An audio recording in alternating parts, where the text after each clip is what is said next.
너의 시선이 나를 바라보기를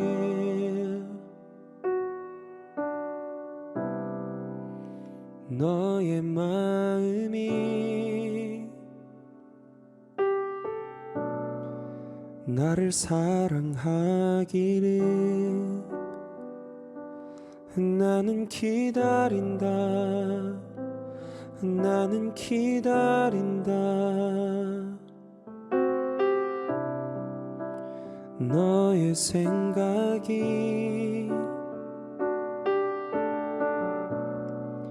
나를 향해 있기를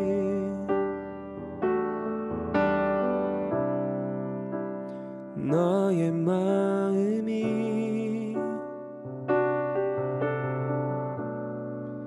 나를 사랑하기를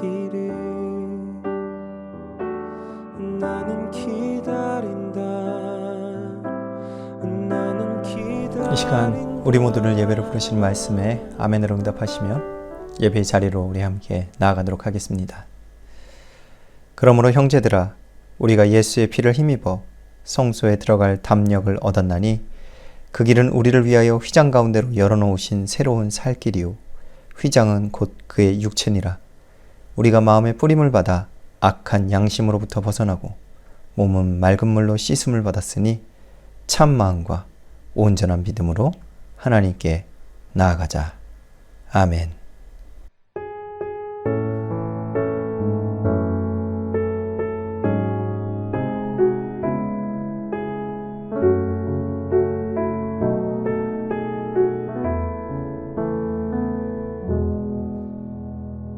창조주 하나님, 사순절이 깊어져 가고 있습니다.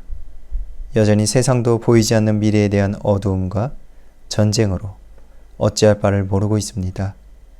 우리의 심령도 세상 가운데 흔들리기도 하지만 하나님을 향한 담대한 믿음으로 오늘도 예배의 자리로 나아가며 성부, 성자, 성령 한 분 되신 하나님을 예배합니다.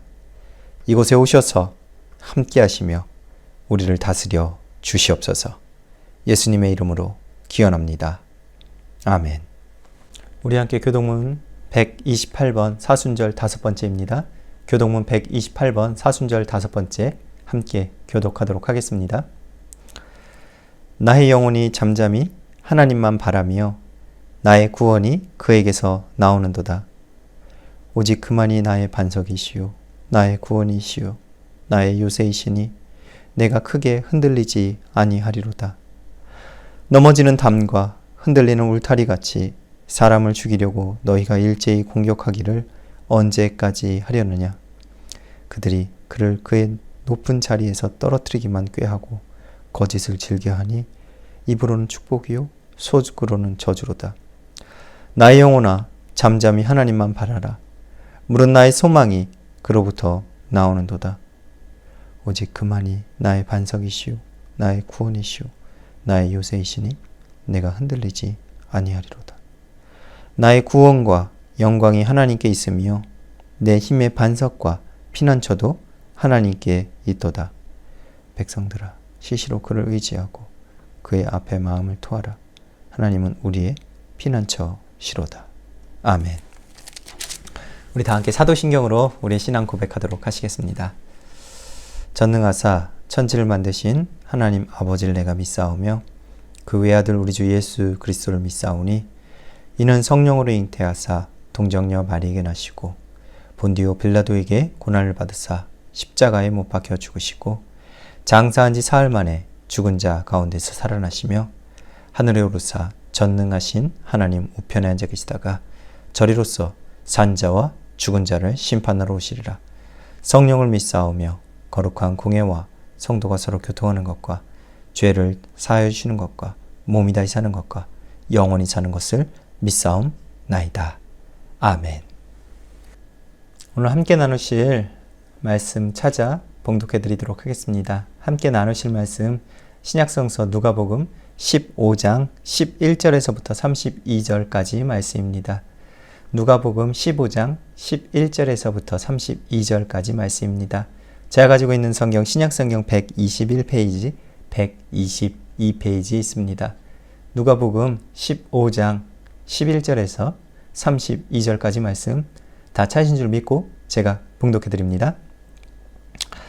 또 이르시되 어떤 사람에게 두 아들이 있는데 그 둘째가 아버지에게 말하되 아버지여 재산 중에서 내게 돌아올 분깃을 내게 주소서 하는지라. 아버지가 그 살림을 각각 나눠 주었더니 그 후 며칠이 안 되어 둘째 아들이 재물을 다 모아가지고 먼 나라에 가 거기서 허랑방탕하여 그 재산을 낭비하더니 다 없앤 후 그 나라에 크게 흉년이 들어 그가 비로소 궁핍한지라. 가서 그 나라 백성 중 한 사람에게 붙여 사니 그가 그를 들러보내어 돼지를 치게 하였는데 그가 돼지 먹는 쥐염 열매로 배를 채우고자 하되 주는 자가 없는지라. 이에 스스로 돌이켜 이르되 내 아버지에게는 양식이 풍족한 품꾼이 얼마나 많은가. 나는 여기서 주려 죽는구나. 내가 일어나 아버지께 가서 이르기를 아버지 내가 하늘과 아버지께 죄를 지었사오니 지금부터는 아버지의 아들이라 일컬음을 감당하지 못하겠나이다. 나를 품꾼의 하나로 보소서 하리라 하고 이에 일어나서 아버지께로 돌아가니라. 아직도 거리가 먼데 아버지가 그를 보고 측은히 여겨 달려가 목을 안고 입을 맞추니 아들이 이르되 아버지 내가 하늘과 아버지께 죄를 지었사오니 지금부터는 아버지의 아들이라 일컬음을 감당하지 못하겠나이다 하나. 아버지는 종들에게 이르되 제일 좋은 옷을 내어다가 입히고 손에 가락지를 끼우고 발에 신을 신기라. 그리고 살찐 송아지를 끌어다가 잡으라. 우리가 먹고 즐기자. 이 내 아들은 죽었다가 다시 살아났으며 내가 잃었다가 다시 얻었노라 하니 그들이 즐거워하더라. 맏아들은 밭에 있다가 돌아와 집에 가까이 왔을 때 풍악과 춤추는 소리를 듣고 한 종을 불러 이 무슨 일인가 물으되 대답하되 당신의 동생이 돌아왔음에 당신의 아버지가 건강한 그를 다시 맞아들이게 됨으로 인하여 살찐 송아지를 잡았나이다 하니 그가 노하여 들어가고자 하지 아니하거늘 아버지가 나와서 권한대 아버지께 대답하여 이르되 내가 여러 해 아버지를 섬겨 명을 어김이 없거늘 내게는 염소 새끼라도 주어 나와 내 벗으로 즐기게 하신 일이 없더니 아버지의 살림을 창녀들과 함께 삼켜버린 이 아들이 돌아오매 이를 위하여 살찐 송아지를 잡으셨나이다. 아버지가 이르되 예 너는 항상 나와 함께 있으니 내 것이 다 내 것이로되 이 내 동생은 죽었다가 살아났으며 내가 잃었다가 얻었기로 우리가 즐거워하고 기뻐하는 것이 마땅하다 하니라. 아멘. 오늘도 마음을 함께 모아 우리의 교회를 위해 이 세상을 위해 그리고 돕고 있는 선교지를 위해 기도하기를 소망합니다. 교회를 위하여 기도해 주시기를 원합니다. 온라인 예배의 시간이지만 더욱 영적인 갈급함으로 영적인 부흥을 이루어가는 교회가 되기를 기도해 주시기를 부탁드립니다. 또 여전히 코비드의 상황으로 교회의 성도들이 여러 가지 다양한 어려움들을 겪고 있습니다. 사랑하는 성도들의 생업에 어려움들이 하나님의 영광을 가리우지 않도록 서로를 위하여 중보해 주시기를 부탁드립니다. 우리가 살아가는 이 세상을 위해서도 계속해서 기도해 주시기를 부탁드립니다. 코비드의 확산이 정점을 지나면 감소가 되고 또 안정기에 들어간다고 하지만 그 결과는 아무도 확신을 할 수 없습니다. 하나님을 믿는 이들이 더 먼저 하나님 앞에 더욱 겸손함으로 하나님의 은혜를 구해야 할 때입니다. 계속해서 온 세상을 위해 하나님의 은혜를 구해 주시기를 부탁드립니다. 그리고 여전히 전쟁으로 고통당하고 있는 우크라이나를 위해서도 잊지 말고 하나님의 은혜와 정의를 이뤄주시기를 기도해 주시기를 부탁드립니다. 마지막으로 선교지를 위해서도 기도하기를 원해요. 지금 내가 살아가면서 겪고 있는 다양한 문제들이 우리를 덮쳐올 때 우리는 더욱 하나님의 나라를 기억해야 됩니다. 나에게 지금 주어진 문제들이 나를 하나님의 나라에 거하지 못하게 하기도 하기 때문입니다. 그래서 우리는 날마다 우리가 돕고 있는 선교지를 기억하며 위하여 기도하면서 나에게 주어진 문제들 앞에서 담대히 하나님의 나라를 살아가도록 노력해야 합니다. 만난 적도 없고 교제해 본 적도 없지만 오직 하나님의 나라를 전하는 것을 삶으로 살아나고 계시는 선교사님들을 위해서 계속 기도해 주시기를 부탁드립니다. 우리 함께 기도하겠습니다.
참으로 좋으신 하나님 아버지, 오늘도 이렇게 하나님 앞에 예배자로 서게 하여 주시고 또 하나님의 자녀가 되는 권세를 주셔서 믿음으로 하나님의 뜻을 찾아 구할 수 있게 하여 주심에 감사와 찬양을 드립니다. 오늘도 모든 상황 가운데에서도 하나님을 예배함이 가장 소중함을 잊지 않고 믿음으로 예배하는 이들을 돌보아 주시기를 간절히 바라고 원합니다. 삶의 여러 가지 문제들로 고통당하고 있는 성도들을 기억하사 저들의 간절한 기도에 하나님의 뜻으로 응답하여 주셔서 언제나 하나님을 향한 신실한 믿음의 자녀로 살아가게 하여 주시기를 간절히 바라고 원합니다. 이 시간도 우리의 삶의 필요만을 구하지 않고 주님께서 우리를 자녀 삼아 주시고 우리에게 기도하게 하여 주셨으니 우리의 교회와 우리가 살아가는 이 세상과 선교지를 위하여 함께 하나 되어 믿음으로 중보하며 나아갑니다. 우리의 교회를 위하여 기도합니다. 교회의 모든 성도가 영적인 갈급함으로 하나님을 예배하며 섬기는 교회가 되어 영적인 부흥으로 이 땅에 빛과 소금으로 살아가는 교회 되게 하여 주시옵소서. 우리에게 비전을 주시고 소명을 주셔서 우리가 이 땅을 밟고 살아가며 하나님의 뜻을 이루어가는 교회가 되기를 원합니다. 또 우리의 교회의 성도들이 코비드의 상황으로 인해 발생되는 수많은 어려움들로 인해서 하나님의 영광을 가리우거나 하나님을 떠나는 일이 발생되지 않도록 믿음을 더하여 주시고 하나님의 선하신 은혜 안에 거하게 하여 주시옵소서. 우리가 살아가는 이 세상을 위하여도 함께 기도합니다. 코비드의 상황이 정점을 지나면 감소하고 안정될 것이라고 여기고 있지만 모든 것은 불확실합니다. 그래서 많은 이들이 불안해하며 흔들리기도 합니다. 이때 하나님을 믿은 이들이 먼저 겸손함으로 하나님의 은혜를 구하며 나아가오니 주여 이 땅을 불쌍히 여기시고 긍휼히 여기시고 치유를 명하여 주시사 이 땅을 회복시켜 주시기를 간절히 구하고 또 구합니다. 전쟁으로 고통당하고 있는 우크라이나를 기억하여 주시기를 원합니다. 전쟁이 가져오는 비참한 세상의 모습을 보게 됩니다. 우리가 어떻게 도울 수 있을지 모르기에 더 힘들고 마음이 아픕니다. 주여, 그 땅에 하나님의 정의를 나타내어 주시고 아픔 당한 이들에게 하나님의 은혜로 위로받게 하여 주시옵소서. 마지막으로 돕고 있는 선교지를 위하여 기도합니다. 이 시간에도 하나님의 나라를 위해 자신의 삶을 기꺼이 헌신하고 있는 라오스와 탄자니아의 선교사님들과 선교지를 돌아보사 선교지에 하나님의 나라가 확장되어가는 놀라운 은혜의 역사를 이루어 주시옵소서. 또한 우리의 삶에 수많은 문제들이 다가올 때 더욱 하나님의 나라를 전하기 위해서 수고하는 선교사님들을 잊지 않도록 날마다 위하여 기도하게 하여 주시고 하나님의 나라가 전해지는 선교지를 위하여 기도함으로 나의 삶의 수많은 문제들 앞에서 담대히 하나님의 나라를 살아가게 하여 주시옵소서. 오늘 이 시간도 예배하는 가정마다 함께하여 주시고 다스려 주셔서 주님과 함께하는 주일의 기쁨을 누리게 하여 주시기를 간절히 바라고 원하오며 우리를 위해 이 땅에 오신 예수 그리스도의 이름으로 기도합니다. 아멘.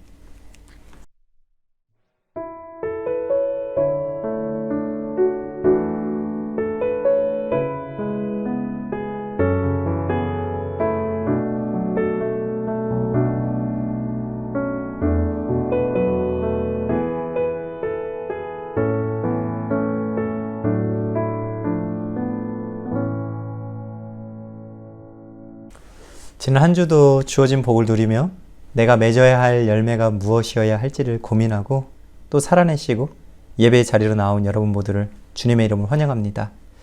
말씀을 전하고 듣는 이 시간 성령께서 우리를 충만하게 하여 주셔서 주님의 뜻을 깨닫게 하여 주시고 또 살아내게 하여 주시기를 간절히 소망하며 말씀 전하여 드리도록 하겠습니다.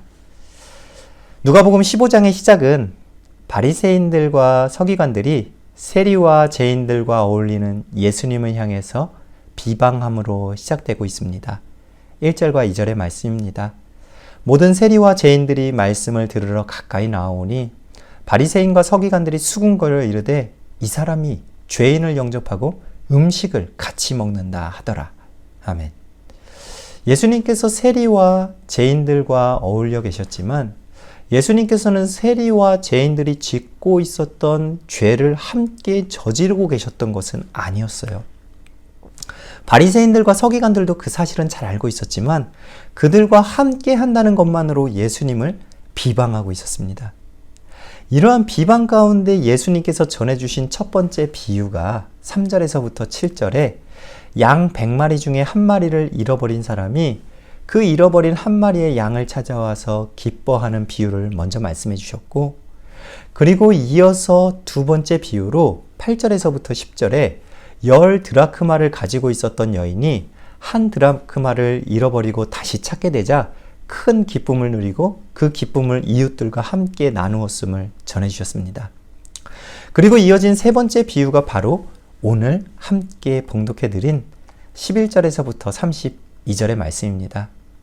우리에게는 탕자의 비유라고도 더 잘 알려져 있는 본문의 말씀은 사실 탕자의 비유라기보다는 앞에서부터 이어지는 상황으로 볼 때 잃어버린 아들을 되찾은 아버지의 비유라는 제목이 더 잘 어울릴 것입니다.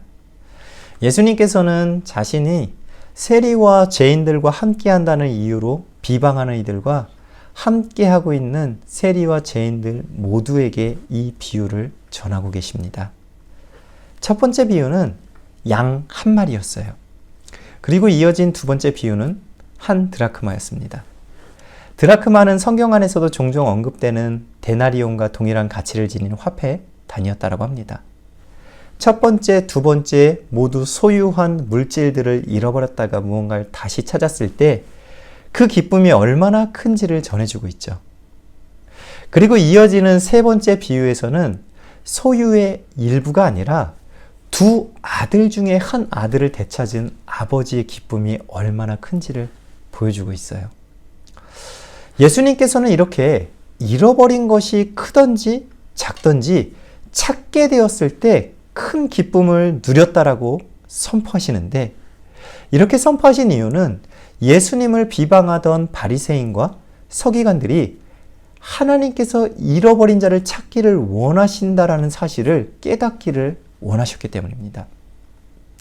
사순절을 보내는 우리는 오늘 주어진 예수님의 말씀이 우리에게도 주어져 있음을 기억하면서 지금 내가 어느 삶의 자리에 서 있는지를 돌아보며 우리를 계속해서 기다리시고 기대하고 계시는 주님 앞으로 돌아가시는 사순절이 되시기를 주님의 이름으로 축복합니다. 오늘 본문의 말씀에서는 크게 세 명의 고통을 함께 생각해 볼 수 있어요. 그 중에 첫 번째 고통은 바로 둘째 아들이 가지고 있었던 고통이죠. 둘째 아들이 가지고 있었던 고통은 하나님을 떠나 살아가는 이들이 세상 가운데 반드시 느낄 수밖에 없는 고통을 보여줍니다. 둘째 아들은 12절의 말씀과 같이 아버지의 재산 중에 자기의 분깃을 요구합니다. 언젠가도 본문의 말씀으로 한번 설교를 전해드린 적이 있어요. 그때도 전해드렸지만 원래 유대인들의 유산은 지금의 시대와 크게 다르지 않았어요. 곧 부모님이 죽음을 맞으신 이후에 재산을 상속받게 되어 있었죠. 그런데 이 둘째 아들은 이 재산을 지금 달라고 하는 것이에요.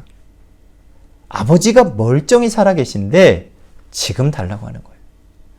그래서 어찌 생각해보면 아버지가 자신에게는 없는 사람이 되어버렸으면 좋겠다는 생각이 내재되어 있었다고도 볼 수 있는 것이죠. 이렇게 보면 참으로 나쁜 아들이 분명해요. 당시의 법대로 보면 아버지가 돌아가신 이후에 상속은 장자가 차자보다 2배를 더 받게 되어 있었다고 합니다. 그렇게 생각하면 곧 아버지의 유산 중에 3분의 2는 형이 가지게 되고요. 둘째 아들인 자신은 3분의 1을 상속받게 돼요. 그런데 그것은 아버지가 돌아가셨을 때죠. 만약 아버지가 살아계실 때 그 유산을 받게 된다면 그것보다 훨씬 적은 양을 상속받는데 9분의 1 정도를 받게 됐다고 합니다. 이렇게 손해를 보면서도 둘째는 자신에게 그 재산이 돌아오기를 요구했어요. 참 큰 손해죠. 3분의 1과 9분의 1은요, 크게 다르니까요. 그럼에도 왜 그렇게 요구했을까요? 둘째 아들은 그 재산을 당장 자신의 마음대로 사용할 수 있게 자신의 손에 없다는 것이 고통스러웠기 때문에 그래요. 이게 둘째 아들이 지녔던 고통의 시작이었죠. 그렇다면 그가 자신이 원하는 대로 재산을 가지게 되었다면 그의 고통은 종료되고 행복함이 시작되어야 되는데, 그러나 이어지는 예수님의 비유의 말씀으로 보면 그는 더 극한 고통의 자리에 서게 되었습니다. 자신에게 주어졌던 모든 재산을 탕진하였고요. 유대인들이 극도로 미워하고 증오하는 돼지치는 일을 하면서 임금도 제대로 받지 못했는지 그는 돼지들이 먹는 쥐염 열매로 배를 채우고자 했다라고 합니다. 극한 상황에까지 온 것이었죠. 아버지를 떠나서 자신의 마음대로 살면 행복이 가득할 것으로 여겼지만 그의 삶은요, 극한의 상황에 몰리게 되었던 거예요. 이것이 하나님을 떠나서 살아가는 이들이 이 세상 가운데 반복적으로 겪으면서 점점 더 극한의 고통의 자리로 나아가는 세상의 삶을 보여줍니다. 그리고 바로 이 시점에서가 아주 중요하다는 것을 예수님은 선포해 주셨어요. 17절에서부터 20절의 앞부분까지의 말씀입니다. 이에 스스로 돌이켜 이르되 내 아버지에게는 양식이 풍족한 품꾼이 얼마나 많은가? 나는 여기서 주려 죽는구나. 내가 일어나 아버지께 가서 이르기를 아버지, 내가 하늘과 아버지께 죄를 지었사오니 지금부터는 아버지의 아들이라 일컬음을 감당하지 못하겠나이다. 나를 품꾼의 하나로 보소서 하리라 하고 이에 일어나서 아버지께로 돌아가니라. 아멘. 둘째 아들은 그 극한의 고통에서요, 자신의 고통의 원인이 어디에 있었는지를 분명히 바로 찾아냈어요. 자신이 아버지의 품을 떠나온 것이 모든 고통의 원인이 되었음을 기억하고 부끄러웠지만요, 담대히 아버지께로 돌아갔어요. 바로 이것이 회개입니다. 아버지로부터 떠남이 나의 삶의 모든 문제의 근본이 된다는 것을 내가 스스로 깨닫고요, 내가 스스로 돌이켜서 돌아가는 것입니다. 지금 우리는요, 하나님께 나의 삶에서 내가 원하는 것만 주시고 나의 삶에서 사라져 주시기를 요구하고 있지는 않습니까? 그렇다면요, 우리는 빨리 돌이키고 돌아가야 됩니다.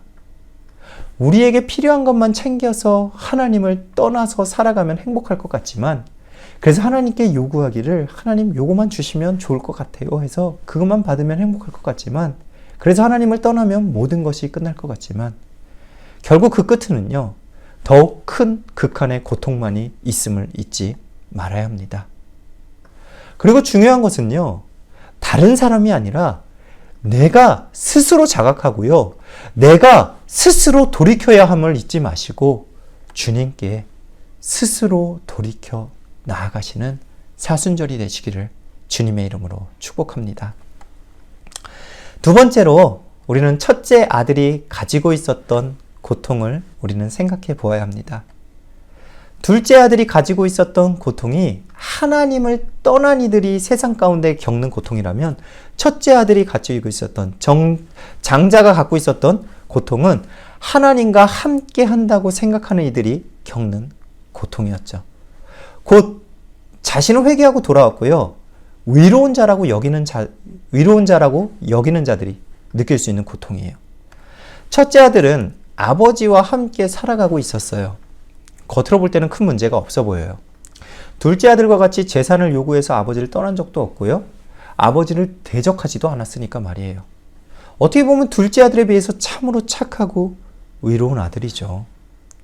그런데 이 둘째 아들에게도 둘째 아들에게도 문제가 있었듯 이 첫째 아들에게도 고통이 분명히 있었습니다. 그 고통은 25절에서부터 30절의 말씀을 보면 알 수 있습니다. 맏아들은 밭에 있다가 돌아와 집에 가까이 왔을 때에 풍악과 춤추는 소리를 듣고 한 종을 불러 이 무슨 일인가 물은데 대답하되 당신의 동생이 돌아왔음에 당신의 아버지가 건강한 그를 다시 맞이하게 됨으로 인하여 살찐 송아지를 잡았나이다 하니 그가 노하여 들어가고자 하지 아니하거늘 아버지가 나와서 권한대 아버지께 대답하여 이르되 내가 여러 해 아버지를 섬겨 명을 어김이 없거늘 내게는 염소 새끼라도 주어 나와 내 벗으로 즐기게 하신 일이 없더니 아버지의 살림을 창녀들과 함께 삼켜버린 이 아들이 돌아오매 이를 위하여 살찐 송아지를 잡으셨나이다. 이 맏아들은요, 어떻게 보면 비유지만 참 착하죠. 집에 잔치가 열렸는데요, 그것도 모르고 자신은 밭에서 일을 하고 있었으니 말이에요. 아무것도 모르고 일까지 하고 있었어요. 그가 집에 와보니 잔치가 열려 있었고 이게 무슨 일인가 하고 알아보니까 재산을 챙겨나간 동생이 큰 성공을 하고 금이 환영한 것도 아니라 완전히 쫄딱 망하고 돌아왔는데 잔치를 벌려주고 있었던 거예요. 화가 날 만하죠. 동생이 챙겨나간 분깃은 이제 다른 사람의 것이 되었을 것이에요. 왜냐하면 동생이 땅을 가지고 있지는 않았을 거예요. 현금화해서 다 썼겠죠. 다른 사람에게 뺏겼겠죠. 그래서 집안의 재산이 줄었는데 자신은 열심히 해서 또 채워가고 있었는데 그것을 아무것도 없이 동생이 돌아왔으니 나중엔요 또 유산을 나누어 줄 수밖에 없는 상황도 발생할 수밖에 없는데 행복하겠습니까? 첫째 아들은요 화가 났고요 고통스러웠죠. 자신은 위로운 자이고 위로운 아들인데 아버지가 자신에게는 단 한 번도 이런 잔치도 베풀어 주지 않았었는데 완전 망하고 돌아온 둘째에게는 이런 잔치를 벌여주다니 이해가 되지 않았던 거예요. 이때 아버지가 둘째에게 하신 말씀이 31절에서부터 32절의 말씀입니다. 아버지가 이르되 예, 너는 항상 나와 함께 있으니 내 것이 다 너의 것이로되 이 너의 동생은 죽었다가 살아났으며 내가 잃었다가 얻었기로 우리가 즐거워하고 기뻐하는 것이 마땅하다 하니라. 아멘. 첫째 아들이 가지고 있었던 고통은 자신은 아무것도 누리지 못했다고 여기는 것에서 시작됐던 것이에요. 자신은 힘들게 일하고 있는데 아무것도 해주지 않았으면서 쫄딱 망하고 온 동생한테 모든 것을 해주고 있는 것처럼 보였기 때문이에요. 그런데 그 생각이 잘못되었음을 아버지는 알려준 것이죠. 그 모든 것이 첫째 아들의 것이었어요. 그 모든 것을 가지고 계신 아버지와 함께 하고 있던 이가 누구였습니까? 첫째 자신이었기 때문입니다. 지난주의 말씀과 연결해서 생각해 보자면 첫째 아들은요, 아주 좋은 포도원에 심겨진 무화과 나무죠. 아주 좋은 환경에서 아주 좋은 것들이 모두 다 자신의 것이었어요. 그런데 자신만 그 환경을 누려야 한다라고만 여기고 있는 것이죠. 그러면서 자신이 맺어야 할 열매를 잊어버리게 되는 것입니다. 첫째 아들이 고통당한 중요한 이유는 하나님을 떠난 것이 아니라 열매를 맺지 못하는 삶에 있었던 것이에요. 예수님께서 이 비유를 해주심은 이 첫째 아들이 바로 바리새인들과 서기관들이었기 때문입니다. 먼저 택함을 받았고 모든 민족에게 하나님을 전하는 귀한 장자의 복을 지녔음에도 자신들 외에 다른 민족을 배척하고요. 하나님을 자신들의 소유로만 여기고요. 자신들만 복을 누리기를 원했기 때문이죠. 이 첫째 아들이 가지고 있는 고통을 우리도 가지고 있을 수 있습니다. 교회 생활을 열심히 하면서 믿음 생활을 열심히 하면서 하나님께서 베푸시는 복을 누리며 살아가는데 하나님을 믿지 않던 이들이 하나님께 회개하고 돌아왔을 때 받아들이지 못하고 분노하며 고통당할 수도 있다는 것이에요. 예수님은 죄를 짓는 것이 옳다라고 하신 것이 아닙니다. 죄인들이 착하다라고 하는 것이 아니에요. 죄인들이 옳다라고 하시는 것이 아니에요. 죄인들과 함께 하심은 그들이 돌이켜 회개하기를 원하시기 때문입니다. 그렇게 우리도 죄를 옳다고 해서는 안 돼요. 그러나 죄를 회개하고 하나님 앞으로 많은 이들이 돌아올 수 있도록 우리의 삶의 열매를 맺어야 합니다. 비록 그렇게 돌아올 이가 나의 삶에 큰 아픔을 주는 이라고 할지라도 말이에요. 이를 위해서 하나님께서는 오늘도 우리와 함께 해주시고 우리에게 크신 은혜를 베풀어 주시고 하나뿐인 독생자마저도 아끼시지 않으셨음을 기억하심으로 우리 모두 많은 이들이 하나님께 돌아오게 될 때 또한 돌아올 수 있도록 열매 맺는 삶을 살아가시기를 주님의 이름으로 축복합니다. 마지막으로 오늘 본문에서는 아버지의 고통이 우리에게 보여지고 있습니다. 이 아버지의 고통은 다른 것이 아니에요. 아버지는 소유도 풍부하고요. 인격도 참 좋은 것 같아요. 품꾼들에게도 잘해줬으니까요. 참 모든 것이 좋은 상황이었어요. 이러한 가운데 이 아버지는 어떻게 보면 고통당할 이유가 없을 것처럼 보이죠. 그러나 이 아버지의 고통은 다른 것이 아니라 떠나간 아들이 돌아오기를 기다리는 그 기다림이 고통이었습니다. 그래서 아들이 돌아왔을 때 아버지는 20절의 뒷부분에서부터 24절 같이 행동하였죠. 아직도 거리가 먼데 아버지가 그를 보고 측은히 여겨 달려가 목을 안고 입을 맞추니 아들이 이르되 아버지 내가 하늘과 아버지께 죄를 지었사오니 지금부터는 아버지의 아들이라 일컬음을 감당하지 못하겠나이다 하나 아버지는 종들에게 이르되 제일 좋은 옷을 내어다가 입히고 손에 가락지를 끼우고 발에 신을 신기라. 그리고 살찐 송아지를 끌어다가 잡으라. 우리가 먹고 즐기자. 이 내 아들은 죽었다가 다시 살아났으며 내가 잃었다가 다시 얻었노라 하니 그들이 즐거워하더라. 아멘. 아버지의 고통은 다른 것이 아니에요. 돌아오길 기다리는 그 기다림의 고통입니다. 하나님 아버지께서는 우리가 돌아오길 기다리고 기대하십니다.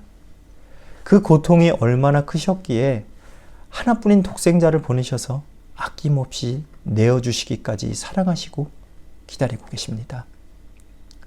바로 지금 예배하고 있는 교회학교 어린이, 학생부, 청년부, 성도 모든 분들과 이 세상의 모든 사람들을 위해서 말입니다. 이 하나님 아버지의 기다림은 언제나 우리의 삶의 고통과 연결되어 있어서 우리가 고통스러워할 때 하나님께서는 더욱 우리를 간절히 돌아오기를 원하고 계심을 믿으시기를 원합니다. 지금 우리가 어떤 고통의 자리에 있든지 우리를 위해 기다리시고 우리를 위해 고난당하신 예수 그리스도를 바라보시며 주님 앞으로 담대히 회개하며 나아가 열매 맺으시기를 주님의 이름으로 축복합니다. 사랑하는 생명교회 성도 여러분, 오늘 본문에 나온 첫째 아들과 둘째 아들이 가지고 있었던 고통이 우리가 이 세상에서 당하고 느끼는 고통입니다. 이 고통의 해결은 아주 간단해요. 우리가 하나님으로부터 떠나 있다면 스스로 자각하고 하나님께 스스로 돌아가면 됩니다. 또 내가 의로운 삶을 살아가는데 하나님께서 다른 사람에게 복을 더해 주시는 것처럼 느낀다면 지금 내 삶에 하나님께서 주신 은혜와 복이 충분히 넘치고 넘침을 다시 한번 돌아보시길 원합니다. 그리고 나에게 주어진 복과 은혜로 내 삶에 맺어야 할 열매를 맺고 있는지를 돌아보시기를 원합니다. 2022년 사순절 5번째 주일을 보내고 있습니다. 우리의 고통을 아시기에 그 고통에서 우리에게 자유를 주시기 위해 이 땅에 내려오셔서 고난당하신 예수 그리스도의 십자가를 붙잡으심으로 그 십자가에서 흘리신 보혈로 세상의 헛된 고통에서 자유함을 누리시기를 주님의 이름으로 축원합니다. 우리 잠시 함께 기도하겠습니다. 거룩하신 하나님 아버지, 두 아들의 삶의 모습을 통해 지금 우리가 살아가며 내가 어떤 모습으로 살아가고 있는지를 돌아보게 하여 주시기를 원합니다. 어떤 모습에 있든지 동일하게 사랑하심으로 애타게 우리가 돌아오기를 기대하며 기다리시는 하나님 아버지의 마음을 진실되게 알기를 원합니다. 사순절을 보내며 형식적인 회개가 아닌 진정한 회개의 시간을 보내므로 하나님께 돌아가며 사랑으로 복음의 열매를 맺는 삶으로 변화되기를 진심으로 간절히 소망하며 우리를 돌이키시기 위해 이 땅에 오신 예수 그리스도의 이름으로 기도합니다. 아멘. 교회 소식 전해드립니다. 사순절 5번째 주일을 보내고 있습니다. 지금 우리에게 주어진 삶의 고통이 얼마나 크던지 예수 그리스도께서 우리를 위해 이 땅에 오셔서 당하신 고난은 비할 수 없습니다. 우리에게 주어진 은혜가 이렇게 귀하고 귀합니다. 힘들고 어려운 시간, 우리에게 주어진 분명한 은혜를 더욱 붙잡으시는 사순절 보내시기를 축복하며 소망합니다. 교회 예배 모임 관련하여 공지드립니다. 내일 정부에서 코비드 시스템 변동에 관하여 발표가 있을 것으로 보여집니다. 여러 가지 제약들은 더 풀어질 것으로 예상되기도 합니다. 그러나 이제는 누구라도 감염이 될 수도 있어요. 그러나 가능한 항상 방역에 주의하시기를 부탁드립니다. 온라인 예배는 다음 주일까지 우선 진행되고 부활주일부터는 대면 예배가 시작되게 된다면 미리 다시 한번 공지드리도록 하겠습니다. 이 시간 축도하며 2022년도 4월 3일 사순절 5번째 주일 온라인 예배 마치도록 하겠습니다. 지금은 하나님을 떠나 있다면 하나님께 돌아오기를 결단하고 하나님과 함께하고 있다면 지금 나에게 주어진 수많은 은혜로 인해 감사함으로 복음의 열매를 맺는 삶을 살아내기를 결단하는 이곳에 머리 숙인 한 사람 한 사람 하나님의 자녀들과 우리들의 가정과 일터와 사업처 그리고 이 새생명교회 위에 예수 그리스도의 크고 놀라우신 은혜와 하나님 아버지의 끝이 없으신 사랑하심과 성령님의 감화감동 역사 충만 날마다 동행하심이 이제로부터 영원토록 함께하여 주시기를 간절히 축원하옵나이다. 아멘.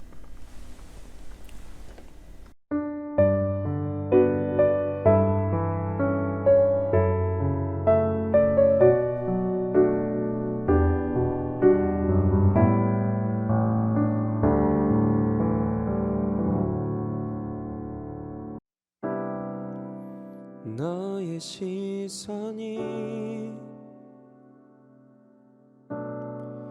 나를 바라보기를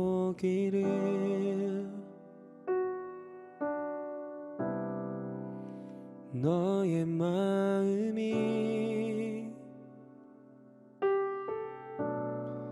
나를 사랑하기를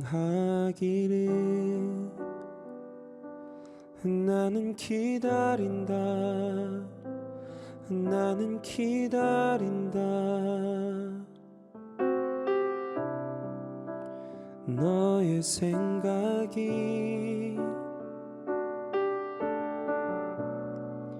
나를 향해 있기를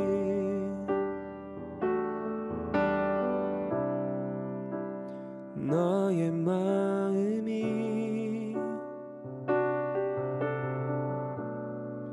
나를 사랑하기를 나는 기다린다 나는 기다린다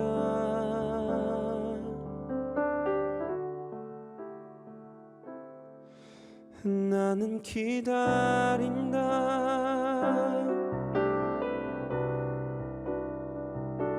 나는 기다린다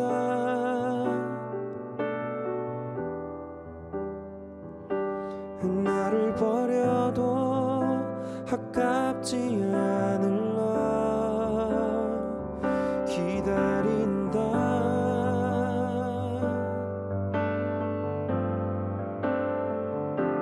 너만 바라본다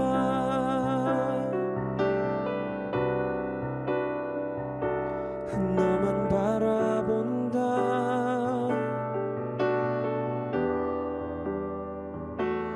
나를 죽여도 아깝지 않을라 바라본다 너의 슬픔은 나의 슬픔 너의 아픔은 나의 아픔 너는 나의 전부가 된다 혼자 무겁게 지고 갔던 슬픔과 아픔 내려놓고 내게로 오길 기다린다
바라본다.